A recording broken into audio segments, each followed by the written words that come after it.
No. Here. Oh, okay. Hello, everyone. Welcome back to another episode of KiltzHealth Livestream with Dr. Nelson.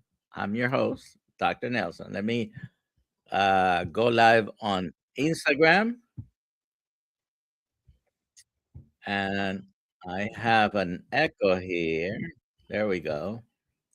And let's see if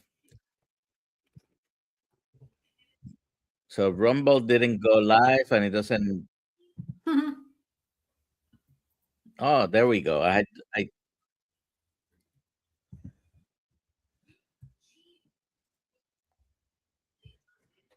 All right. It'll be another day. Welcome, everyone. Uh, First, the disclaimer. And I didn't read it. What does it say? there we go. I had an echo. It's from another tab that I have open on YouTube. All right, now it's gone.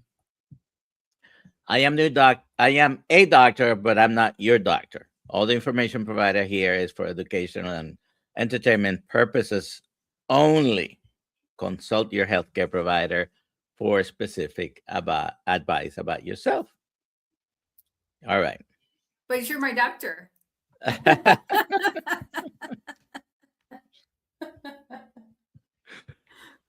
So I've spent over 40 years, I'm into my fifth decade as a doctor in the art and science of family medicine. And if there is one thing I've learned is that the most profound healing happens when we return to basic. Our bodies are designed to eat a certain way, and when we go back to that, usually that's very healing. Uh, as a residency trained physician and certified uh, in metabolic health, I see people every day looking for a way out of chronic inflammation. At KiltzHealth, we advocate for the power of the carnivore diet. Keto, we take them in. Paleo, whatever way you're eating, please come in. Uh, Sign up for the Kiltz tribe. The link is in the description, by the way. Uh, and we recommend a diet of bacon, eggs, beef, butter, ice cream, intermittent feasting, and salt. Right, the That's right. baby's diet. Today, I am thrilled to be joined by someone who isn't just talking the talk. She has lived uh, live it in her life before she even became part of the Kiltz Health uh, people. She's been a dedicated carnivore for nearly 3 years, navigating the bumps and the breakthroughs that come with reclaiming your health. She's a vital member of our team, one that we rely almost daily. Officially, she's Dr. Kiltz, uh, person in charge, and once in a while, she follows my instructions as well. We're Once in a while. we're going to dive deep into her journey of healing. Three incredible challenging conditions she's dealt with: lipedema, endometriosis, and Hashimoto. So help me welcome Alia Wells. So you frequently see her in Dr. Kiltz live streams, but she is our guest today. So all questions are for her. Please put them in the chat. If you have any questions, she'll be answering every single one of them. Okay. Yeah, or Uh, wired questions. Let's test my knowledge. she's been in training with Dr. Kiltz and with me for the past. How long have you been working for Dr. Kiltz? You started before I did. December 6th, 2024. All right. So it's going on almost 14 months now next week. Wow, that went really fast. Yeah. All right. What's your first question? First, let me take a look at the comments here and maybe try to acknowledge a couple of people. We do have a new member. By the way, she I think signed that's up. on my channel. I think I used to work for him in a dental. He's a dentist. I used to work in his dental All right. office. So he did sign up sometime between this morning's live stream and the first time in the afternoon that I went to set things up, had already signed up as a Thanks, new Dan. member to your channel, I guess. All right, Brisket Boomers, hello. Let me know what the temperature is where you are, where you're watching from. 63 degrees in West Volusia County, Florida. Same county as Daytona Beach and DeLand. We are just northeast of Orlando. All right. So let me see. Booby Goats is here. I Hi, always Aaron. get a kick with that name. How are you, There's a Aaron? story. It doesn't have. There's a story behind it. She's got a good story behind it. Yeah, yeah, she does. Facebook is Food Freedom. Karen from my neighbor from Lakeland. Steadfast. Grandma Crochet Corner. I I didn't set up the video, but this morning I woke up to see, was it this morning or yesterday? She had made a song for me. Aw. So at the meetup in Tampa next week, I'm gonna show a brand new belt that has been with me for, I don't know, maybe 10 years. Because when my wife bought it for me, it didn't fit. Found it last week. I tried to put it on and it wraps around all the way past the middle of my back, and it doesn't fit either because it's too large. So never wore it. I remember exactly when I got it, I tried it. It just didn't fit. And it's 56 inches. Oh wow! Yay! Anyways, maybe later I can put the link. It's about almost 4 minutes. No, it's more than four, about 5 minutes long. So I'm not gonna play it here, but thank you, Barbara. Anyways, Mike Selly, that's the father. And I don't know if the son is watching right now. Papa Carnivore. This is Michael United Carnivore Silly on top of a lion. That okay? So father and son are here both. Thank you for being here. Can't wait to see you both next week. All right. So let's start with the questions. I have a question for you, and if you have questions for Alia, please put them in the chat. We're gonna dig into her story. Many of you have heard it, maybe some of you have not. So, question number one: what was the specific tipping point nearly 3 years ago that led you to leave the standard nutrition behind and commit to a carnivore way of life? Somebody this morning said, write down your why that makes you cry. Somebody said that in the chat. I forgot who said that. And my why that made me cry was my weight. I know that Ken Berry's like, find a better why. If my weight didn't bother me, like if I looked totally fine, but still felt like crap and was crying all the time and diarrhea all the time, but I'd been skinny, I wouldn't have gone on the carnivore diet. Does that make sense? So my why was actually my weight. But along with the weight, and yeah, he's we'll not get into here it. to tell you that obesity causes no disease. That's his opinion. But so But Yes, what because we got to get around to that. I haven't actually lost that much weight in 3 years. but what other symptoms did you have? So okay, good. I get the question now. So after my kids were born, my body was pretty much a wreck, a train wreck. And I was having diarrhea all the time. I wasn't sleeping more and more, tons of insomnia. Nights I couldn't sleep, maybe 2-3 hours. And then on top of that, I was nursing my daughter for many years, and she would just wake me up in the middle of the night. So you can imagine you're nursing a baby.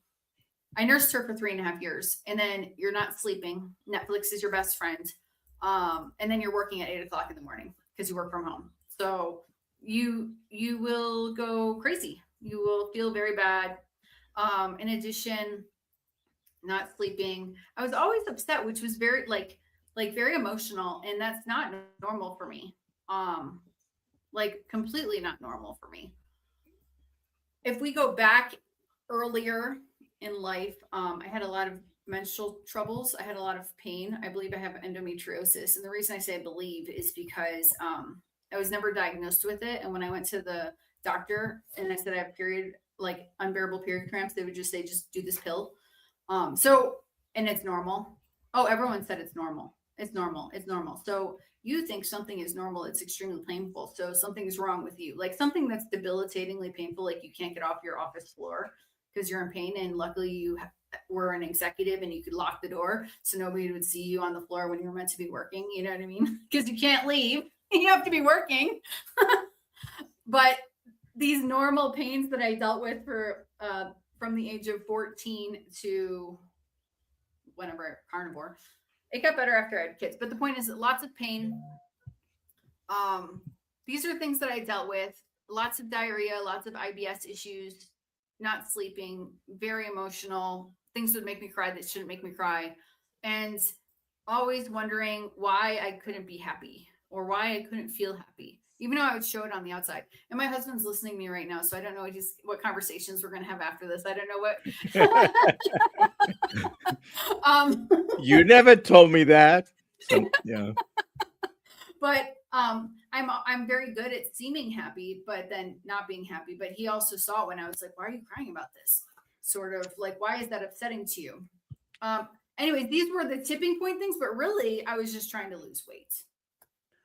So one more thing. I thought I was getting blood clots because I had pain in my legs all the time. And I thought like the end is near because I bruise easily. My legs hurt. We'll get to that.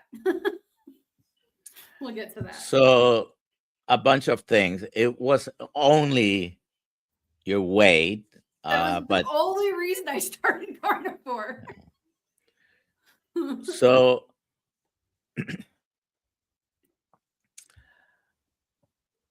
I came across yesterday a short that you had made like 3 years ago, right when you were starting carnivore. It wasn't a new short that you put. It just from 3 years ago, it just popped up. Yeah. Oh, funny.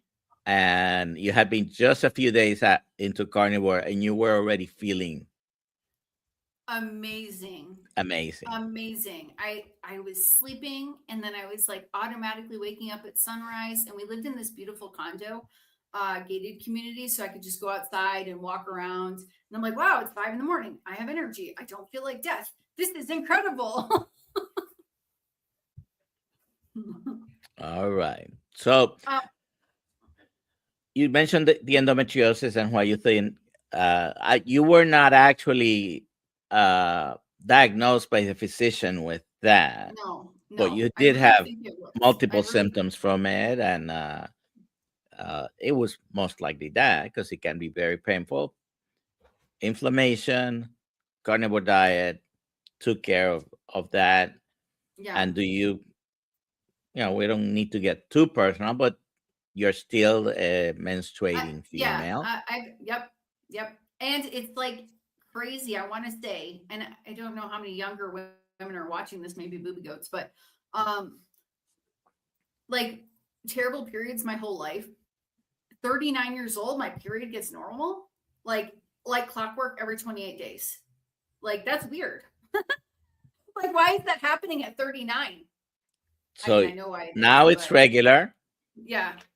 And is it painful at all? I mean, is it like a bleep in your feeling Yeah. what you have? How is it? I mean, maybe a little bit of cramping, but I can like act like a normal human being and proceed with my day. And like 95% of the cases, I don't need to It lie doesn't down. become debilitating. It's not debilitating. Yeah. Like, remember when Oppenheimer came out? My period started that day. And my husband and I went to see Oppenheimer. And I was like, this would not have happened a year ago.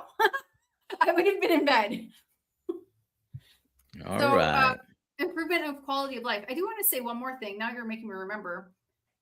Like, I remember 2 days into the carnivore diet, like bending down in the shower. Not that I couldn't bend over. I wasn't like that big. More, I was always afraid I was going to hurt my back. Because I was always constantly also having back and shoulder pain. And I bent over and my back didn't hurt. I'm like, success. There's so many little things I've forgotten about. And pain is it's almost always very unexpected. Right. Something that happens with, that gets better. Personal experience, plantar fasciitis, chronic low back pain, don't have any. And Amazing. we hear constantly, I think grandma the other morning mentioned also her pain. And every Papa Carnivore, we can go through some of the people that are actually here. And hello, Mark, Ines. Mark's here? Yeah, Mark's here. And pain is something that goes away for most people fairly quickly. But you mentioned the bruising in your legs, the pain in your legs. It was excruciating pain. You thought you were having blood clots. Yeah. And let's jump to what diagnosis do you think, or what condition was that from? Oh, thanks to my doctor, Dr. Nelson, who told me to research lipedema. I think it was from lipedema because you have a lot of pain in your legs because there's something wrong with your lymphatic system, and water gets kind of like stored in the legs. Like if you look at my legs when I first wake up in the morning, especially below my knee, they're very skinny. And then by the end of the day, they're ballooned out. And that's completely from the condition. With that being said, it's maybe once a month I'll have some pain in my legs and I'll go to sleep and it'll be fine in the morning. Maybe once a month, but this used to be chronic, like every day. And I didn't even realize that the pain went away. One day I was like, my legs don't hurt. It was another thing that just disappeared with the carnivore diet. Can I just say something really gross that skin conditions. I had a C-section. Now, my last C-section was 7.5 years ago. I started carnivore like 3-ish years ago for 5. Oh no, my daughter's almost 8. So for 5 years, I had an unhealed wound from a C-section. It wouldn't close up. Don't ask me why I didn't go to a doctor. I just thought it was going to be like that forever. A lot of things I'll say, I just thought it was going to be like that forever, including eczema, which I don't have anymore, like bleeding eczema on my hand. I think it was 3 months in carnivore. And I understand because sometimes people may have it wasn't a large wound. It was no, just, it wasn't a large. It was just itchy and weird and kind of gross. Sort of the corner of the C-section. Yeah. Mm-hmm. So some people get some suppuration and they just clean it up and literally pack it sometimes, put a Band-Aid or gauze, but that healed when you 3 went months carnivore. into carnivore. It was like gone. Didn't smell bad anymore. No more pain. Totally healed. Completely healed. Hasn't reopened. All right. So we're going to be talking within the community, hopefully, about lipedema. Mm-hmm. I spoke to Siobhan Hoggins this weekend, and she told me that, she'll come and talk to us about lipedema. She's become a world expert in that. And if any women here listening that thinks they may have lipedema, there are 2 websites you want to check. One is lipedema.org, and the other one is lipedemasimplified.org. .org. I believe it's .org and both of them. And there are a self-assessment quiz in there that you can answer the questions, and it'll give you an idea whether you may be dealing with lipedema. And lipedema is not obesity. Lipedema is not, it has the word edema. It's not necessarily swelling. Right. And it's different from lymphedema. Okay, so lipedema and lymphedema are two totally separate conditions that very often are together, though. Okay, so women with lipedema may also have lymphedema. Right. We're going to leave it at that because today is not the day for the lecture on lipedema. But but I just want to know, Dr. Nelson, if someone suspects they have lipedema, I hear often in the chat, like, I'm stalled for women, and I'm stalled and I can't lose weight. I'm curious, what would be some things that they would want to look into? And then we'll talk about something else. The going to this website, both of them, I believe, have the same self-assessment test. I would start with that. Go and take the test. It's going to give you an idea, because what happens is that pear shape that many women have, when it's very pronounced, it's probably lipedema. I'm simplifying the criteria, by the way. Yeah. Just and pain. But it's painful. It's not like. But one of the characteristics is painful. It seems to be a connective tissue disorder. And I say it seems because the specific cause has not been determined yet. But it's not, excuse me what I'm going to say. You may look fat, but you're not fat. I know. Okay. Do you know how annoying that is? And, I do know that some people have made the comment about you. Well, you're eating this way. Why are you still fat? They've made it to me. About me? No, I actually. Oh, okay. They've made the comment about me. Oh, okay. But I know I've seen at least in one occasion someone who made a comment about you in one of the live streams. I don't know if you missed it, but I totally missed it. But I was gonna say, like, it's because of this and how hard you work at it, and then it looks like you have no progress. It's quite frustrating. Because other people that don't have this issue, they just lose all the weight. You know what I mean? Yeah. But you may not have significant visceral fat or subcutaneous fat, especially in the upper extremity, and the lower extremity is disproportionately, it's not responding the way you want it to respond because you've worked hard at it. Yeah. And just understanding a little bit about the disease, I think it helps many women, because I found out about lipedema just about 2 to 3 years ago. Okay. So I had a patient I was seeing for chronic pain. Looking back, I'm 100% sure her chronic pain was from lipedema. She had all the characteristics, and I'm sorry, I missed it. Well, now you know. Wish I could remember her name, because Did you reach out to her? Yeah. So,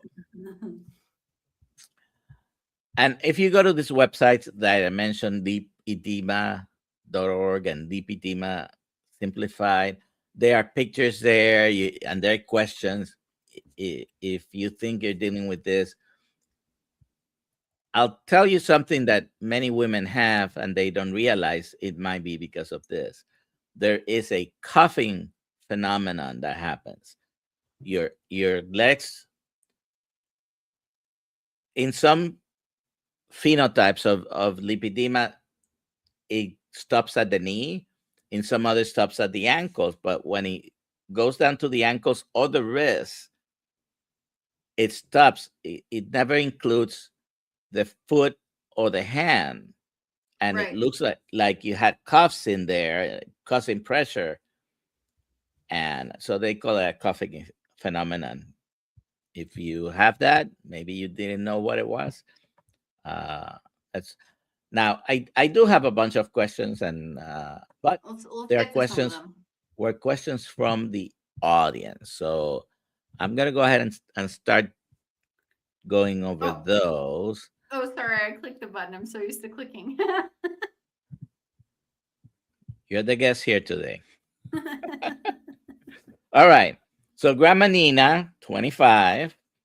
She's 60, 2 years high fat carnivore, LDL 231, HDL 69, triglyceride 73. Uh, I don't. That's. I think that's a typo.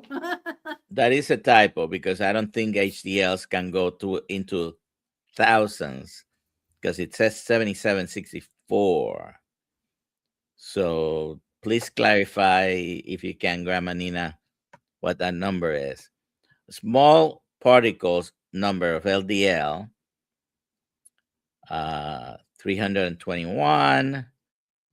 If you give me an idea what the total particle numbers of LDL are, then I can know.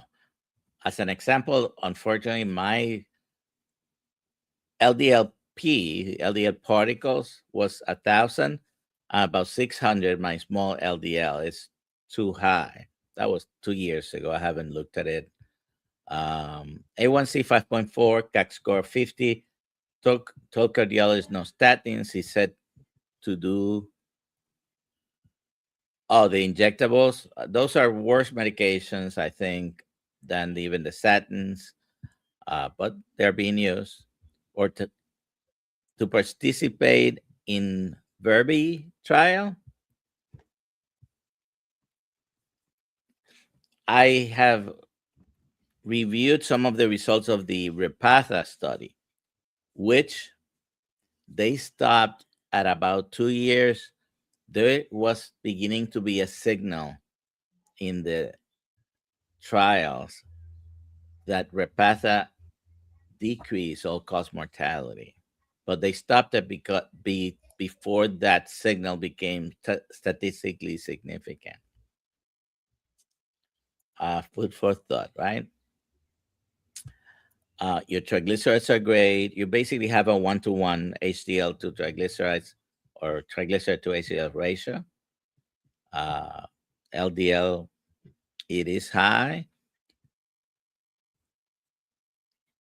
You're close to what it would be considered a lean mass hyperresponder. Not quite there, but very close. You're not my patient. You have a cardiologist. Follow his instructions if you think you should. And by the way, I'm 100% behind patient's choice. So LDLP is almost 2,500, and the smalls, that's a very good ratio. Anything under 25% of the small LDLP to the total LDLP, it probably means you probably have pattern A there, but see if you've seen the labs pattern A or pattern B. Okay. All right. So let's go to the next question. Oh, okay. This is a good question. Thank you, Karen. How did you get started working with Dr. Kiltz? I twisted his arm until he hired me. um, January 2020. Wait, are we in 2020? What year are we in? January 2024. I did a live stream with Dr. Kiltz, and I said, one day I'm going to work for this man.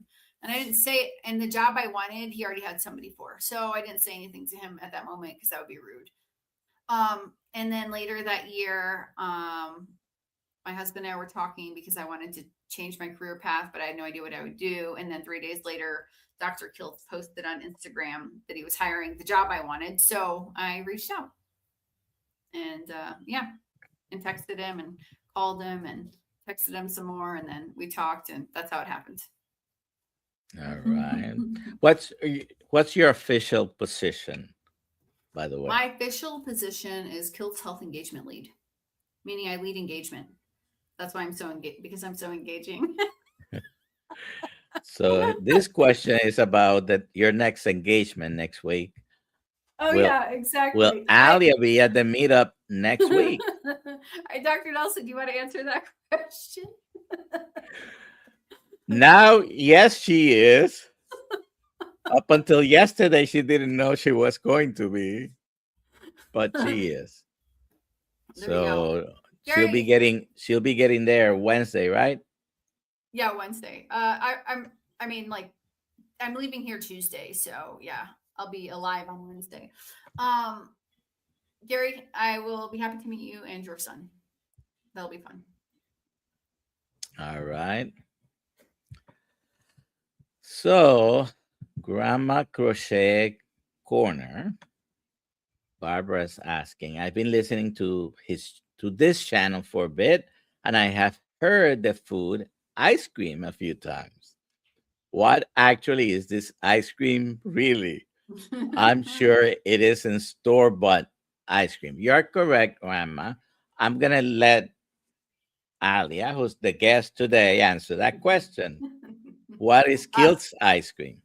It is cream and eggs, maybe some vanilla bean, plus or minus sweetener of your choice. But essentially, it's yolks and heavy whipping cream put into an ice cream machine. And that's sweet enough. If you're on a carnivore diet, that will be sweet enough. So basically, if you eat eggs and you use heavy whipping cream for your coffee, for example, those are the ingredients, the two main ingredients. You know that you can put a pinch of salt in ice cream as well. You can do it with a little bit of honey. You can do it with allulose, monk fruit, the sweetener of your choice, or not at all, by the way. So we may have whoever comes next Friday, not tomorrow, but a week from tomorrow, Dr. Kiltz is going to make his ice cream. He might put a touch of vanilla, and we'll have some honey for those that may want to add some honey. And I don't want to mention the other thing that I suggested because we don't know. We haven't had a response from her, right? Oh, yeah, she's bringing it. All right. So yeah, she's bringing Susie from Switch. I just received 2 bottles yesterday of it's a allulose-based syrup, and I don't use it, but my wife and my son use it in their coffee, or he makes shuffles sometimes. So I hope that answers your question. So the baby's diet is BEBBI. You can put 2 I's and S. That is bacon, eggs, butter, beef, ice cream. Also, in some of the books, he uses the I for intermittent feasting, and the S is for salt. So that's the baby's diet. We don't do that other thing that sometimes people post here. We do the baby's diet. What's the other thing? The beef, butter, bacon, eggs diet? We don't do that one. Those things, well, I don't know about that one, but the other one is trademark. So, we can't even say it? Technically, we could get everybody says it, but technically we shouldn't use it in any meaningful way. Okay. All right. So Trudy. Dr. Nelson, I met you a few weeks ago in San Diego. I have been carnivore for 2 years. My question is, I'd like to know what you think of taking herbs or medicines.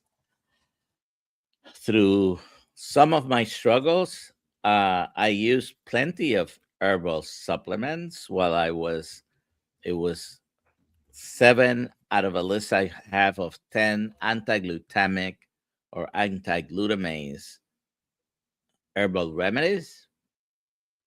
When I was getting my weekly treatments for that thing in the past that I don't have anymore, but that I had. And so, yeah, traditionally, that probably has been the biggest use of herbs and plants for years. They were our medications, okay? Medications, as we know them today, prescribed and made in a manufacturing facility and all that, hasn't really existed for too long. Maybe 150. I think aspirin is as we know it today, is 150 years or something like that. Before, you had to use the bark of the willow tree. Well, guess what that has? Oh, wow. Aspirin. Interesting. Yeah. All right. So at the moment, we're Mitch. out of questions. Hello, Mitch. For some reason, I saw something the other day and I thought you had changed your channel's name. It did have OGC, what I saw. But Oh, yeah, I remember that. maybe he changed it back. Maybe YouTube is being slow on changing it everywhere. I don't know. All right. Question about lipedema. Sure. And we haven't talked about the Hashimoto's. We'll talk in a minute about that. Yep. But lipedema fat is often described as resistant to diet or exercise. How did your body composition change once you prioritized animal fats and proteins? Remarkably, because with lipedema, I was obese before. And so kind of like the obesity is gone, but the lipedema is still there. So I don't look so round. I look more shapely. But I think a lot of that was water. And holding on to that water, you will look really puffy. And so getting rid of that, it's also easier to move when you're not having all these toxic water or liquid in your body. Yeah, I think that's my answer to the question. Have you found, whether it's the lipedema or endometriosis or the Hashimoto's, have you found that there may be some foods, even carnivore foods, that actually trigger a little flare up or something like that? Dairy, cheese, heavy whipping cream, that'll flare that up. Okay. I'm fine with meat and eggs, but I love those things. But you can tell if you look at pictures on Instagram of me at Hack Your Health, I was down in the cheese those days, and you can tell that my face was like very swollen. That is 100% from cheese and dairy. So I know it. And I think I can do like a little bit of kefir, but I got to stay away from everything else. Did it affect in any way your mobility? Yeah, I can tell mobility. So sometimes I'll get some aches and pains, but I don't think it's from that. That's if I actually just treat. So you've noticed that some foods, like you said. So any like carbohydrates. Any carbohydrates will get me inflamed. Here's the list of non-carnivore foods I can eat that will not eventually trigger something. Avocado, olives, pickles. That's the extent. I know if I eat too much onion, because my kids like onions in their beef, I'll have gut issues. If I eat vegetables make me feel worse than McDonald's.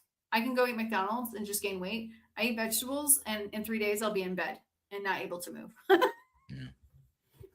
Don't eat McDonald's. Don't eat McDonald's. What advice do you have for women who feel like their body is working against them despite doing everything right?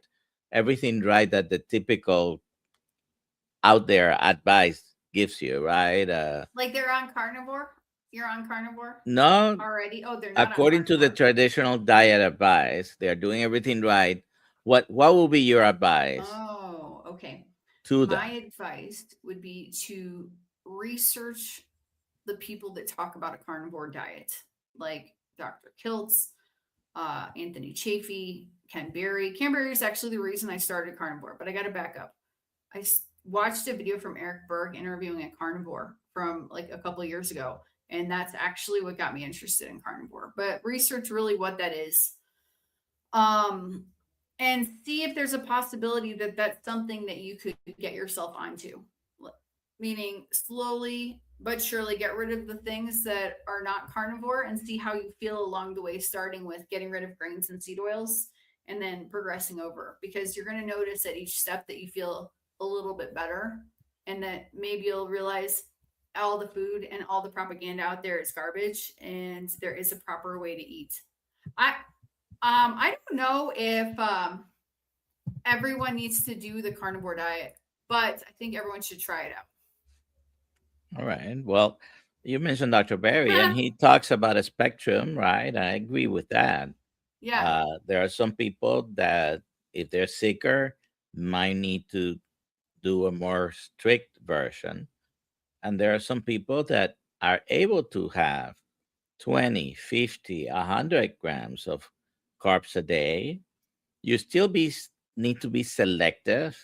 Yeah. They should be real food. Right. Okay. And if it doesn't affect you, all the more power to it.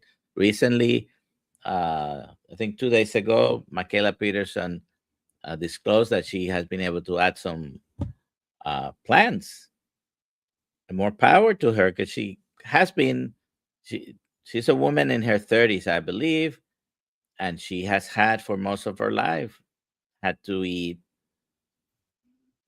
beef, salt, and water. And every time she tried to add anything, she had flare ups of her autoimmune problems. So, Yeah. Fantasy says that what I said is baloney, in other words, and that seed oils are good for you. What are seed oils? Please put that in the chat. What are the seed oils that are good for you? I'm curious. All right, Dr. Nelson, I'm ready for the next question. So seed oils have been an invention of man for the past 125 years or so.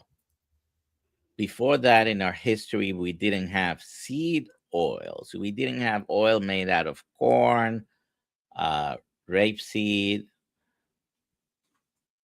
Sounds like a terrible name. rice bran, I mean, canola. All these oils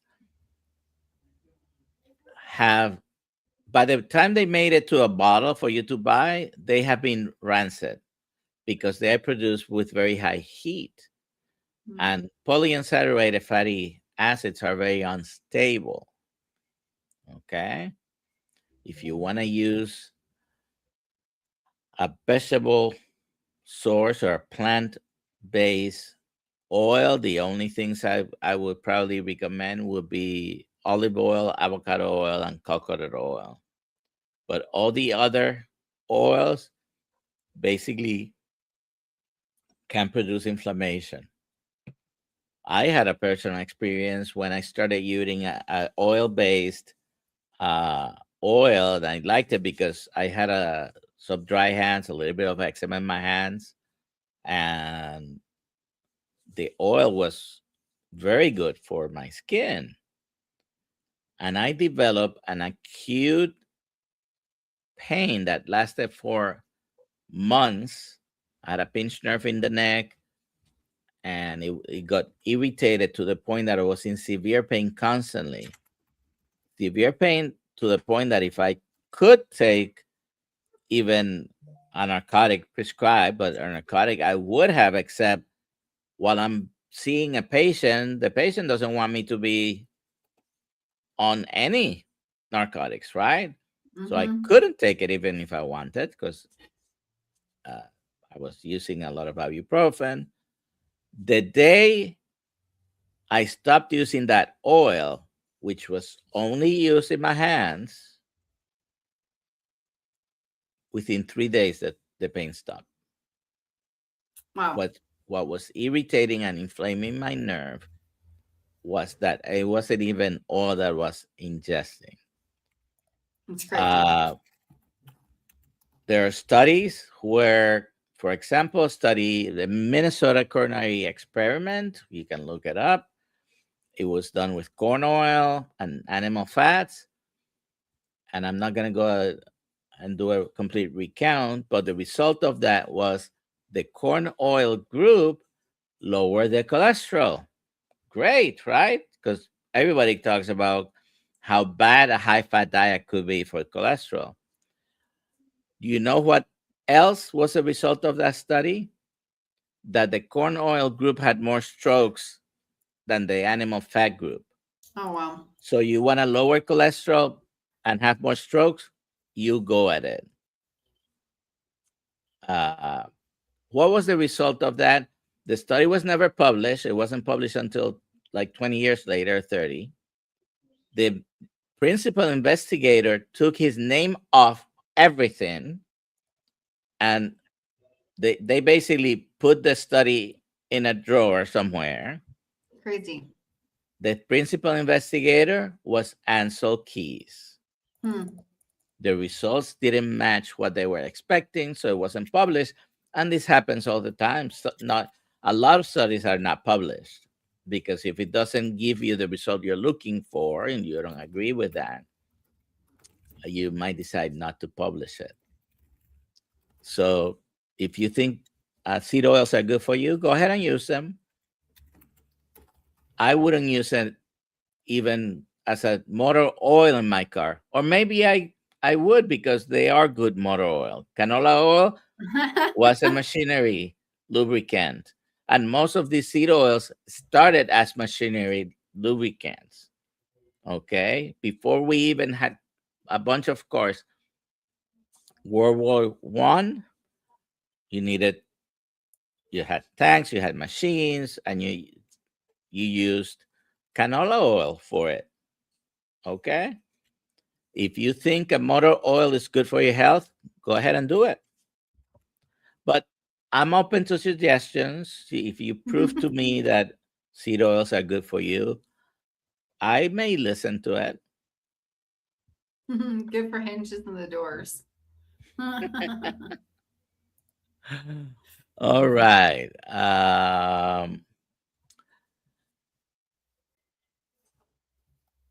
So Hashimoto's.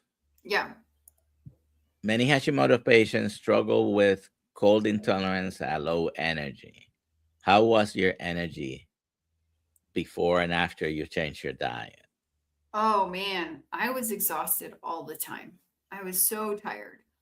Um, I don't think I did any traditional housewife things for 6 years, other than nurse my babies and play with my kids. But like cleaning, laundry, dishes, that was all to my husband because I was so tired. I remember the first week in carnivore, I was so excited. I was like scrubbing the bathroom floor, and I was so happy to be down on the bathroom floor with energy, happily cleaning. Does that make sense? So it's change. Cold, I live in a hot climate, so yeah, I will say when I go to Chicago, I will get a rash in the middle of winter. But I don't know if that's Hashimoto's related or not, but my skin will get a rash in the cold of Chicago. So I don't know about the cold because I've been living in a hot climate for 10 years, but definitely the energy within 3 days completely changed. Were you at any time using thyroid medication? So when I got diagnosed with a thyroid a thyroid condition, because the doctor did not explain to me what it was, he just said my numbers were like 10,000 or something, and they're dangerously high. And I was angry, calling me angry that I didn't pick up my medication yet. So I took it for a couple days. I'm like, oh, I feel a little better, and then I didn't feel better, and so I stopped taking it. I'm like, this is not helping me. Why am I gonna try to? It was levothyroxine. So I stopped taking it. And then when I was pregnant with my daughter, I believe I took it because the doctor said I had to take it because I was pregnant. So I was going to listen to my doctor. And I think those are the only 2 times I've been on thyroid medication. If you are hypothyroid during your pregnancy, it may affect the growth of your baby. So right. You may not want to hear this, but you got to take something if you need it. Yeah. Okay? So I think I recall that I did after they told me that I was taking some thyroid medication. I don't know if it was the whole time, but probably it was a long time ago. So those are the only 2 times I've been on thyroid medication. All right. So the last time you did your antibody titers and your thyroid hormones, were they normal? The antibodies, no. The thyroid numbers are But like were they just lower in than range. before? Oh yeah, they were a lot lower than before. They're still like high, but I haven't tested. I asked them. So I did my blood work a couple weeks ago, and I said, please test the antibodies. She said she couldn't. She'd have to send me to a specialist who had the ability to ask for that. So those thyroid numbers all look good without the antibodies. So I actually don't know about the antibodies. But the last 2 times, they were better than the original. So each time it's gotten better on the carnivore diet. Did you have any problems with your skin, hair, nail health before you realized you had a problem with the thyroid? No. Oh, okay. Not that I remember. I remember feeling distinctly crazy and like upset all the time. And that I think is directly related to Hashimoto's. I've spoken to Heather Stone, and I didn't ask Amy, Dr. Horniman, about this when I spoke to her, but Heather Stone specifically said many women get misdiagnosed with bipolar disorder when they have Hashimoto's because you're all over the place. You're high and then you're low. You're high and then you're low. So you feel really crazy. And I always blame the Hashimoto's on why I couldn't lose weight, but I did lose weight. I lost the obesity. I didn't lose the lipedema, but I lost the obesity. So it's hard to lose weight in both conditions. But with the carnivore diet, I was able to lose the obesity, if that makes sense. But no, I just remember feeling crazy. Does that make any sense? I remember feeling like very frantic all the time. Yes, it does. Yeah. So what does a day of eating is for you? How many times a day do you eat? Usually 2. Like Okay. I like to eat breakfast. I know, terrible. I love to eat breakfast, but then I'll go all day and then maybe eat dinner. And usually eat dinner. And it's usually pork ribs, some sort of meat. There's some eggs in there. And that's it. I am going to confront something called sardines. I think I need to eat sardines. I'm going to confront the subject. I'm going to look at them and decide to eat them. You don't eat sardines? No. Thank you, Sandy. Is Dr. Boss coming to Tampa? No, she's not. She's doing her boot camp or whatever it's called, her 21-day course. She's not coming. But I bought some canned fish recently. We thought it was sardines. It tasted delicious. It happened to not be sardines. It was herring. So I will at least eat more herring. Herring are not that small. Mackerel looks a lot like it, though. Oh, okay. It was herring, though. It was a little bit bigger. I'm like, why is this fish so big? There you go. Is there a list of who's coming to Tampa? Yes, there is, Rick. There's a huge list. Oh, please tell us who's coming to Tampa. All 90 people? No, the speakers, I think. He might be referring to the speakers. Okay. So at Dr. Kiltz's dinner, we have a special guest who I confirmed yesterday, but he's not able to speak the next day. But Dr. I can't say his name. Pradeep Jamnadas. Yes. Despite the fact I've been listening to him for 3 years. So Dr. Kiltz, Dr. Nelson, Dr. Anna Rosa, Dr. Ovadia, Jenny Middich, Susie from Switch, Two Crazy Ketos. Mitch, of course, is coming and speaking. We love Mitch. I got to look at the list or else I'm going to forget somebody. Diane Ladd, Juliet Edens is going to be speaking. I'm looking at the list, so I don't forget anybody. Adam from Healing Humanity. And I think that's it. Maybe Jeff. Lash is there, but he is not speaking. He'll be there, though. Lash will be there. Lash is coming to help with the barbecue. He's going to help do some photography for me. Let's see. Rep Miner is going to be there. Oh, Rick Rodriguez is going to be there. A bunch of people. Even if he doesn't speak, he's going to hold court talking about the iguana diet. Yeah. Isn't everybody speaking? Everyone can talk. Everyone is allowed to talk to each other. Speakers is a different issue. Because with 90 people, we've only got so many hours to talk. All right. One last question, then we have to wrap up. Karen asks, faith-focused food freedom. Was your husband understanding of the condition causing you to be tired? No, absolutely not. 100% no. We have talked many times. We don't know how we stayed married.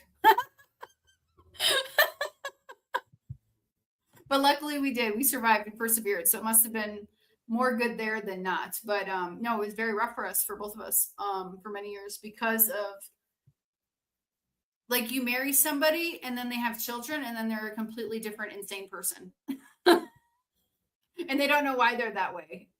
And all of a sudden you feel normal again and you figured it out because you're like undernourished. You've destroyed your body from the foods you've been eating, and then your body ripped whatever resources you had that was decent out of you to make 2 human babies.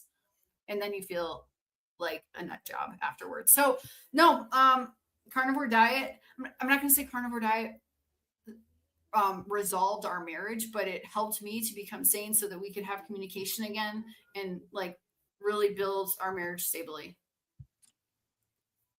Very important. Yeah. All right. Let me see if we have any question.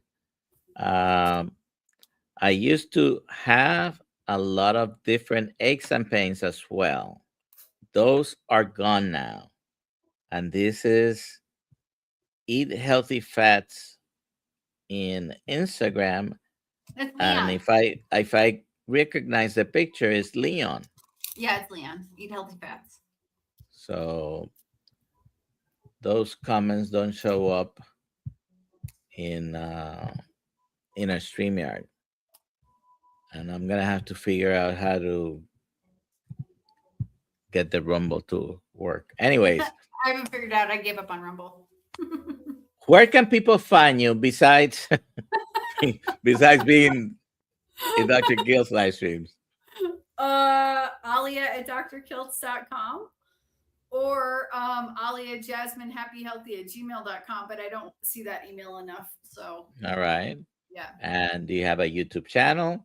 I do have a YouTube channel, but I don't really post to it. And I might might not talk about carnivore ever again on my channel and do something completely different. I'm not sure. Because I talk about carnivore every day. All righty. Well, you also stream Dr. Kiltz content. So you can go to Alia Wells on YouTube, just her name, and subscribe. That'd be great. Bye, Mitch. All righty. So we're going to go. On Tuesday, I tried to end before the 60 minutes. And for some reason, when it ended, it said it was over an hour. Oh, funny. Anyways, so we're going to leave now. At 5:30, we have a Zoom call. And tomorrow morning, 6 a.m., our morning live stream. Bye. Have a good day.